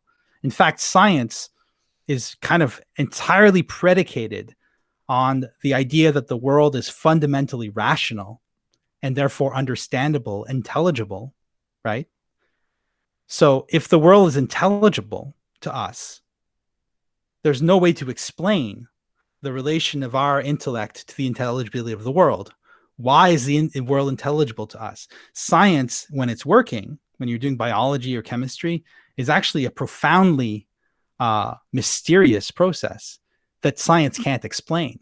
Science can tell us what that star is or what that fish is, but it can't tell us how it is that we can see the fish, how we can make sense of anything. The world didn't need to make sense. And there are like a gazillion possible worlds that make no sense and one that makes sense. And I'm not quite getting that jump yet, though, because I mean, it does make sense to me that like the world needs to make sense to me, again, within that very evolutionary perspective, for me to survive. Like I need to have a sense of the world, or need to have a way of. But how do you make that jump to that the world actually has its own meaning? Well, I'm not talking about. I'm just saying that it's rational in its structure, right? Like the world is rational. It's accessible. It's amenable to reason. You're saying that, or you're saying that that's what science asserts? Well, science needs to assume that to even begin. Right. That's how you trust the results of an experiment over time. If it's meaningful that we've done this experiment 6 times with the same result, if that has meaning, it's because the world has a certain continuity to it that it doesn't need to have. It just happens to have. But we need to believe that it has that in order to do science, or else there's no connection between the results of one experiment and the next. Yeah, this is like right at the edge of of the stuff I've been trying to think about lately. Is just like, okay, especially, I mean, McGilchrist has given me a little bit of new language to think about this problem in, as far as like the difference between a thing and a process. I think that's what his new book is going to be about. He has a new book coming out called The Matter with Things, and I'm so excited for that.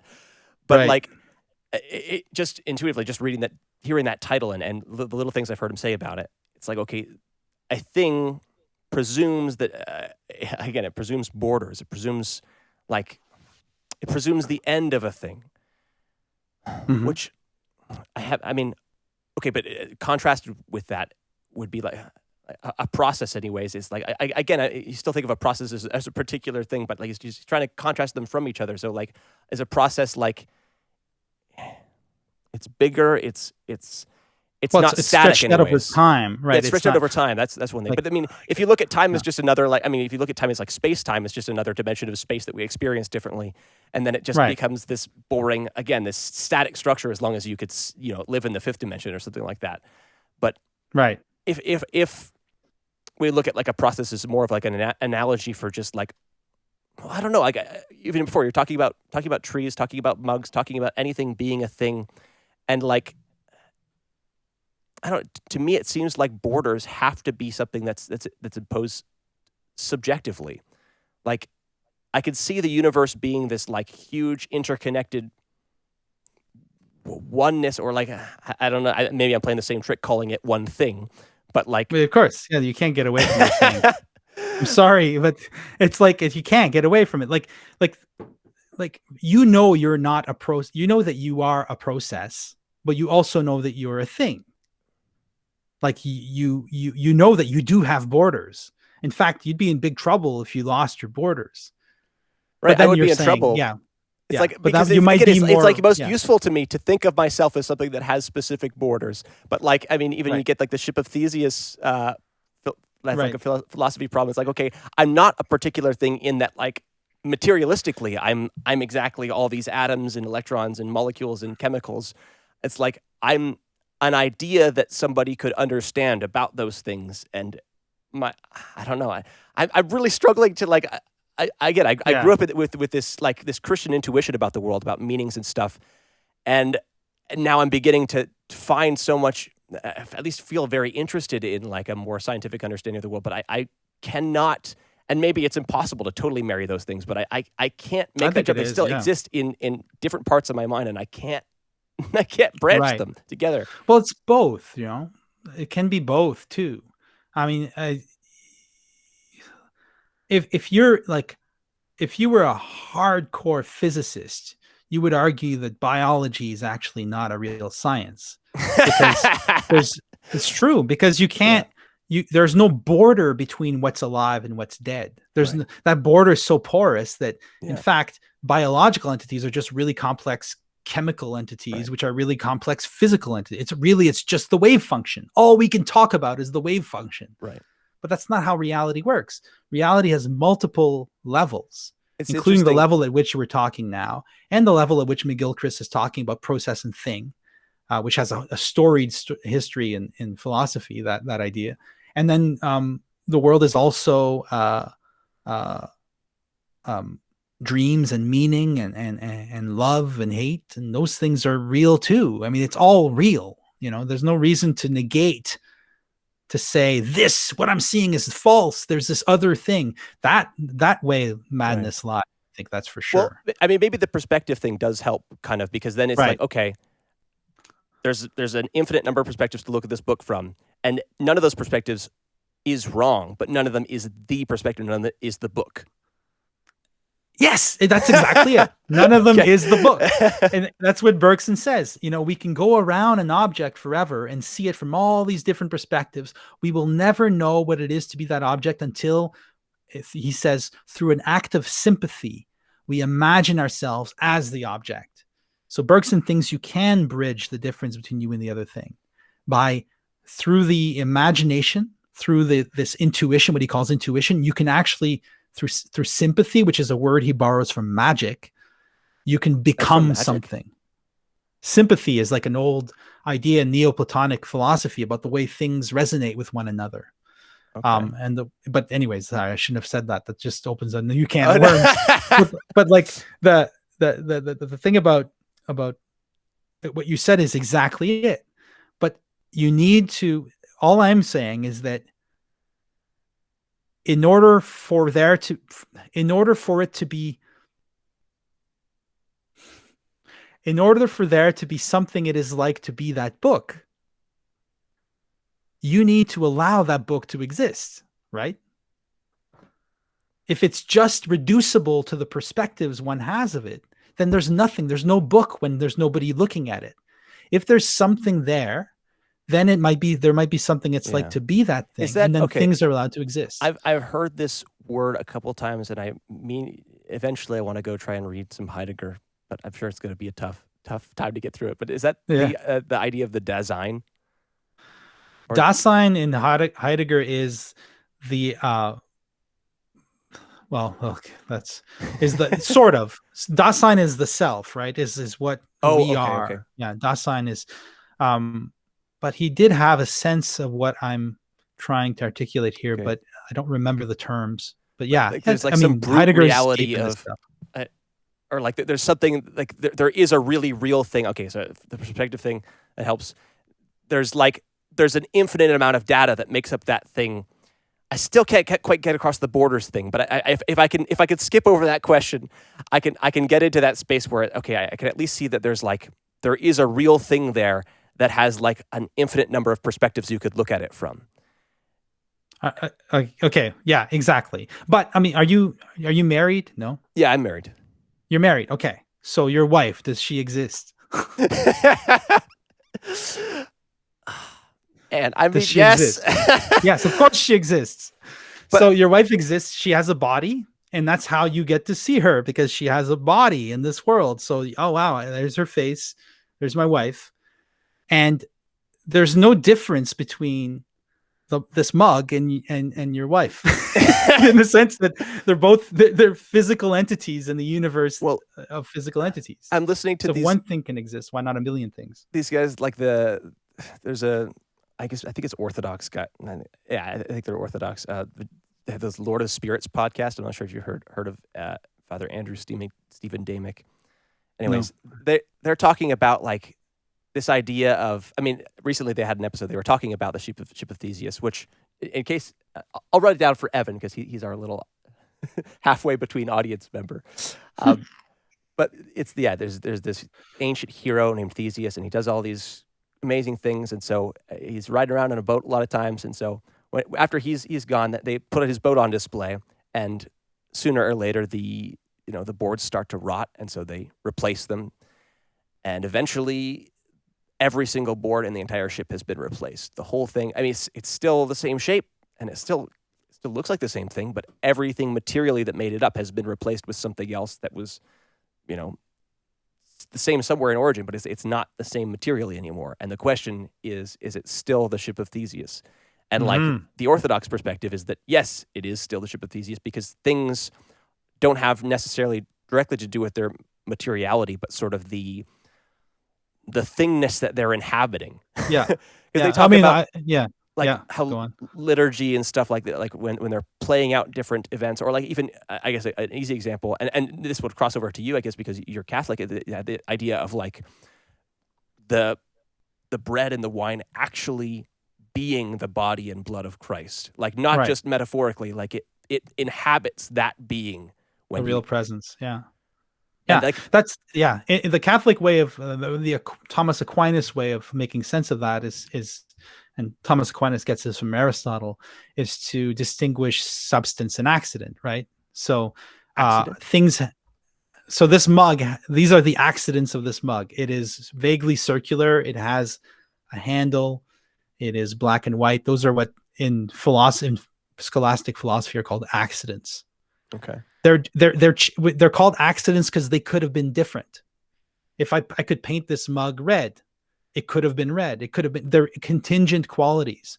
And yet things have a substance beyond all their accidents. That's the only way a thing can exist. Whether you call that thing a thing, an object, or a process, doesn't matter. A substance is the self of the thing, the kind of the core. So the substance of a human being is the soul. The body is all just accidents. The body, there's a connection between the accidents and the soul, in the sense that the accidents are almost like the language that the soul uses to express itself in this world. So in the same sense, yeah, go. Sorry. The whole, was that like a kind of a philosophical trick kind of thing where the boat, like, it's kind of a question, right? But doesn't that same thing happen physically too? I think the atoms of a human even change over Your the cells. the cells Oh, over like 3 years, they're completely different. Right. So that would be the whole spirit Yeah. being underlying under that. but so there's accidents and there's what was the other word you said? Substance of a thing. So, but I mean, even to go back to your cup analogy, so like you could change the form. I think Vsauce has a video about how many holes. I think the title of the video is "How many holes does your body have?" Right. And he starts kind of going into I think it's the ontology. There's some particular philosophical science or something, some practice about like the nature of things and like what really is a hole, because the cup doesn't have a hole. Like this isn't a hole because it's topology. I think that's the word. Right. And like, okay, the accident of this cup, you could change it, and so it's just a flat piece of glass, and you wouldn't actually have had to make any new breaks in it. You've just kind of rearranged it a little bit, and now it's become a plate. It's a flat surface. It can't hold anything anymore, or at least it doesn't have walls anymore. And I mean, with your mug, there is one hole in it on the side that you can put your hand through, but like at a certain point, it stops. I mean, if you were to change the shape of that mug, it expresses itself differently. It couldn't hold tea in it anymore. Right. So it's hard to, I don't know, maybe I'm still getting Well, snagged on that's this a good point. utility thing where it's like, okay, at a certain point, it can't be used as a cup anymore. Yeah, that's just like when we die, we become worm food. You can't be used as a human anymore. You can't, things, we live in time and things come into being and pass away. But like, that a cup is a cup once you use the cup as a prop in a film. So I'm a filmmaker. Okay. So, and I realized this when I made my first short film. We kept going to Walmart and buying a bunch of props, and then we'd film a scene, then return the stuff to Walmart the next day. And so I felt like I was an alchemist, because I was taking the stuff from this junk from the store, buying it, turning it into elements of pure story, right, in my film, as I envisioned it at the time, like turning it into the elements of a universe that I was creating, and then returning the stuff to the store. And then some somebody would buy that curtain or that rug and never know that it was in this film. But the thing is that what remains, what I see in the film, is obviously the accidents of the object, right? If I use the curtain, I see the color of the curtain, the texture, all the accidents of the curtain. And yet, once framed out of this type of time-bound utilitarian mode that we usually work in, where the curtain exists only as a tool, once the curtain exists as its own thing in let's say a work of art, in a painting or a book or whatever, the soul, the curtainness of the curtain comes to the fore. The quiddity, as they used to call it, of the curtain. Okay. And so things reveal their deepest essence in art. It's when you see that that mountain isn't just, an obstacle or the boundary between this region and that region. It's something in itself that's beyond all of our reductions of it, all of our attempts to tag it or identify it. And it's not separable from its look, the way we see it. The way we see it is its own expression. And that to me is what art's all about. It's letting things express themselves. In Van Gogh's paintings, the sunflowers are expressing themselves. It's not a botanical drawing of sunflowers. It's the sunflowers telling us what they are, and they're not just sunflowers. They're fucking aliens. If you look at the painting, they're mutants. They're something else. There's something strange about these sunflowers. They're monsters. They're gods. They're people. They're something. And that's the danger. That's like, yes, it's a completely counterintuitive way of thinking if you're very deeply immersed in the rationalistic causal framework of modern scientific or / metaphysical thinking. It's a fundamentally religious way of looking at the world, but it's also, I think, more profoundly a fundamentally artistic way of looking at the world. I'm really thankful that this is recorded because I need to chew on these thoughts so much, and I'm glad I get to go back and listen to this again. But I'm afraid to ever listen to this, to be honest. Oh man. But yeah, it was fun. Well, I want to, if you have one more minute, I want to see if we can.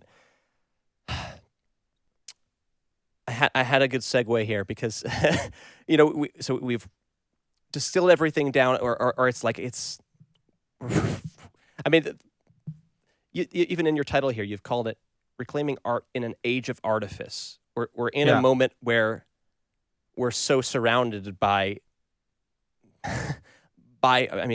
propaganda, by distilling reality to its most useful for our purposes thing. Right. And we've gone to the point you said you think we might even lose art. I think we're even losing people, right? We've distilled almost everything, including almost everyone is just like the whole I thou experiment with a mug or with a tree.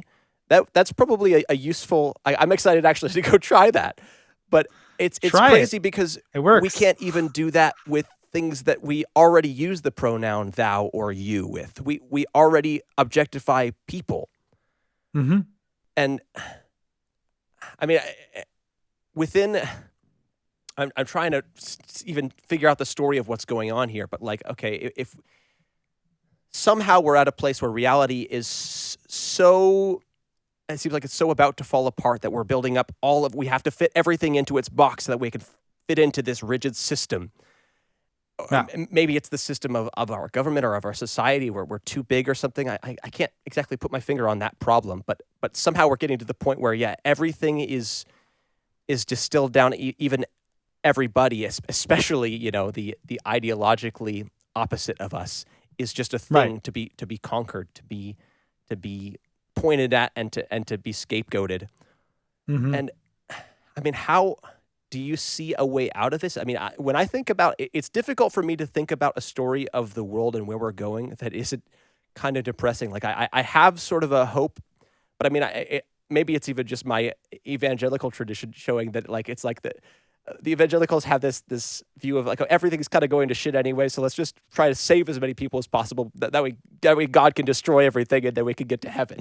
Right, right. Do you have like I mean, are you optimistic about where we can go right now, or do you feel this sense of like? I'm feeling it too. I mean, it's hard not to feel it these days. Things seem to be headed in a very, very dark place, and it might get a lot darker. I'm pretty optimistic, because let me think about it for a second. It feels like optimism is almost a fundamentally irrational thing to have. Like, optimism is the thing that's like looking past the system, past what you can think about. Because, okay, how can I say this? So you're right. You're talking about systems. I think that we've become, as a civilization, we've become obsessed with controlling everything. And that starts at the dawn of modernity in like the 16th century in Europe. This idea of control, this idea that human beings can occupy the center and know everything and reduce things to what their uses are to it and kind of dominate. And now we have thanks to the ingenuity of our technicians, engineers, scientists, whatever, we've built the technology we need to not to accomplish this. We'll never accomplish this, but to surround ourselves with the signs of that accomplishment. So we like Google Earth is a good example of that. It's mapped everything except every place, right? Like Google Earth, as you read in Moby Dick, it's like real places don't appear on any maps, right? Like any sailor knows this. It's like what Melville writes. Is that Google Earth? I've heard that phrase a couple times. The map is not the territory. I don't know where that's originally from. Is that in Moby Dick? That's later on. Yeah, the map is not the territory is no, it's not in Moby Dick. But he said it essentially. He said, real places. I don't remember exactly how it phrased it, but real places don't appear on any map. So Google Earth will give you a picture of everywhere, but that weird little corner behind your house at the back of the alley where the vine is growing just so along the gutter, that Google Earth will never touch. And that's the substance of the real. It's these places that you can only really know by being there.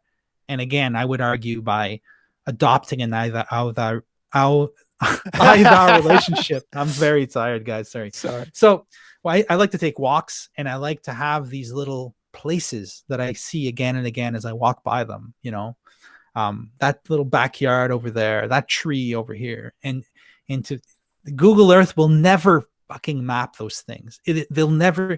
So all of reality is free of this. Like the universe will go on. Everything is perfect. We're the problem. And the problem is only a problem to us and to the, myriad species we're exterminating and the planet we're destroying, granted. But the point is that the failure of this attempt to control everything is becoming evident already. The technologies that we hoped would eliminate tribalism, hatred, everything, the internet in the 90s was like communication. It'll solve all our problems. Everybody will be just talking. It'll be transparent. We'll be communicating. They love that freaking word, It was like all about how we're going to be communicating all the time. And this philosophy of inclusion, as if inclusion is an intrinsically positive thing. Right. That was the idea. And now it has imploded. It's created the exact opposite. Our technologies have completely failed, and I think we're coming to realize that every technical solution will always fail. It's like Paul Virilio. He's an amazing French writer. Oh no, it wasn't him. It was Jacques Ellul. Sorry, he said the invention of the ship was also the invention of the shipwreck. Do you understand what I'm saying? Is you bring a technical solution to one problem, the technical solution itself becomes the source of another problem.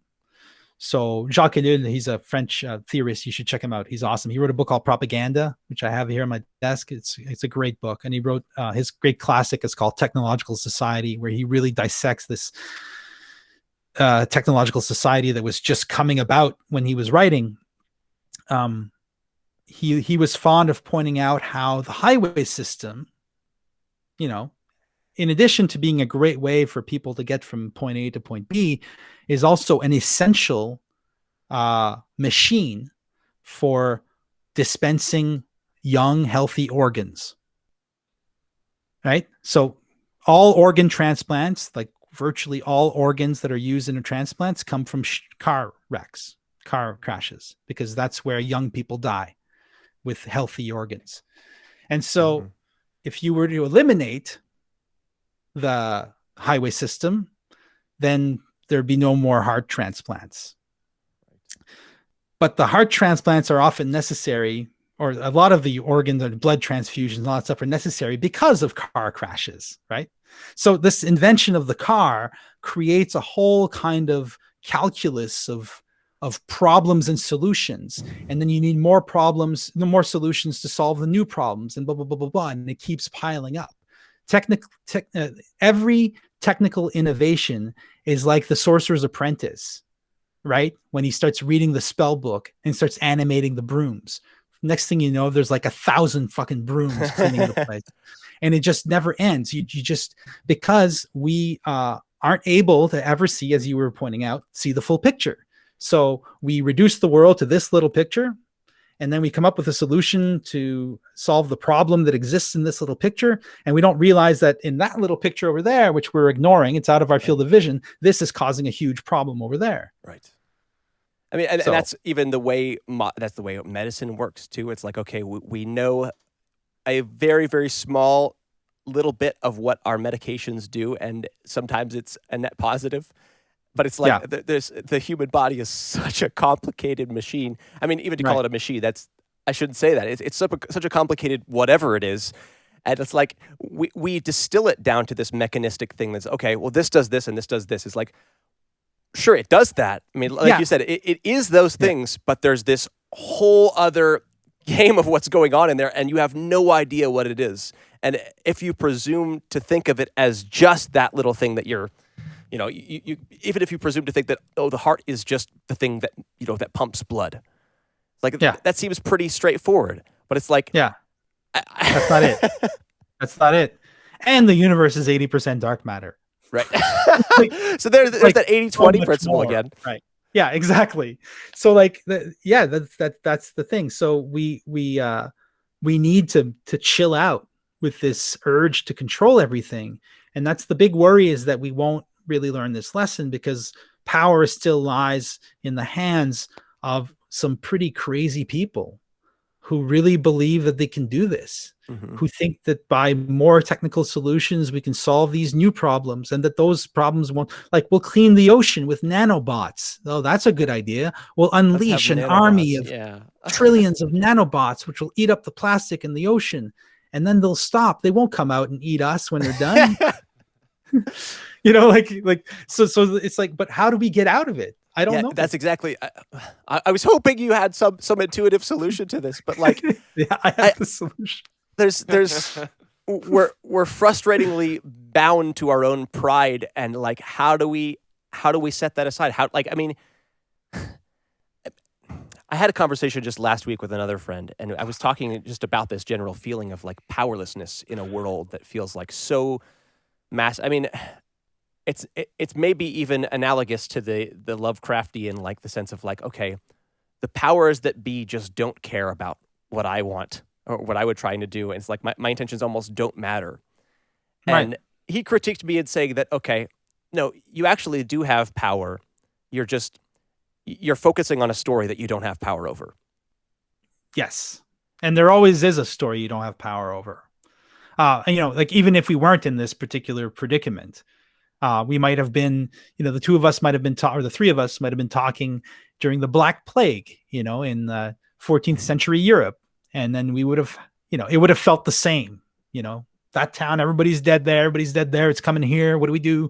You know, there's always we're always tiny little mites in a huge monstrous universe that just doesn't give a shit about us. That we're all in that situation at the same time as we know that. The fact that we know that is insanely miraculous. It's like it makes us anything but a little mite, and so somehow we're able to see much more. To see that we can't see the big picture is, in a sense, to see the big picture. It's to dwell in what the book I call radical mystery. We know the radical mystery.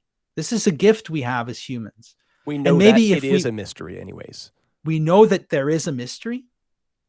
We know that no perspective will ever get to the bottom of things. But knowing you can construe that negatively by saying we'll never know the truth, or you can say you can say it positively as the truth transcends all particular truths. Right. Well, but that still gives you a connection to truth, right? It gives you a connection to truth as a transcendent object, not as something you'll find somewhere in this world, but as Augustine and others have said, or Anselm, whatever, a circle whose center is everywhere, but whose circumference is nowhere, right? That's how God was described by the church fathers. So like the interesting. Took me a second to take that in. Whose center is everywhere, whose circumference is nowhere. So it's like everywhere is the middle, but there's no limit. Exactly. That's the idea, the medieval idea of God. It's not a dude in the sky with a beard and it's something much bigger. We only call it God because it's the opposite of a God. It's not a God, So like, it's just a way of talking about the ground of being, as Paul Tillich said. And without a vision like that, I think that we're doomed, because you either have a vision of truth as a transcendent thing that transcends all particular utterances, so that the truth is always something on the horizon, never something in your grasp. Either you see it that way, or you'll mistake something in this world for the truth, and therefore ruin us all, because that truth will become the center of a little tiny partial picture of something infinite. It's that both and thing where you have to somehow look at an object and say it really is that thing that I'm seeing, but it's also so infinitely much more. Exactly. Right? And if you lose either part of that, you end up on some form of nihilism. Correct. I think that's brilliantly said. I think you're absolutely right. You can either end up in the nihilism, the pastel nihilism of the idealists, or the horrible black nihilism of the hyper hardcore materialists. You end up either way with nothing really existing. Right. But the real, the exciting version of life is two eternally even I was talking about two eternally irreconcilable conceptions of reality that are constantly in conversation. It's like, that's the only way to build a relationship that lasts forever, is two people that can never fully understand each other. Right. You just summed up my marriage. I told my wife that the other day. I was like, you know what I love about you? I just don't get you.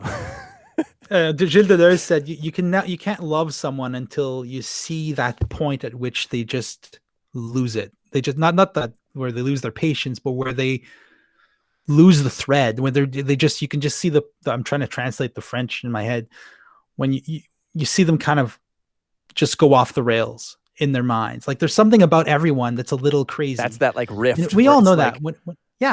Like whenever we're talking about someone who's not in the room, usually we'll end up talking about how crazy they are. Oh, so-and-so, he's kind of nuts. He does this thing and that thing. He's like this and like that. Oh, that's just, so-and-so. That's just the way he is. And there's something kind of sad about that, the way that everybody talks about everybody when they're not around. But there's a way that's the way you love someone. It's by knowing how kind of crazy they are. Everybody's kind of nuts. And it's when you find that point where someone kind of, you can't understand them anymore. That's the rift, right? That's the rift that invites you to see them as the person that they are, as this unique singularity, this unrepeatable event in the history of the universe.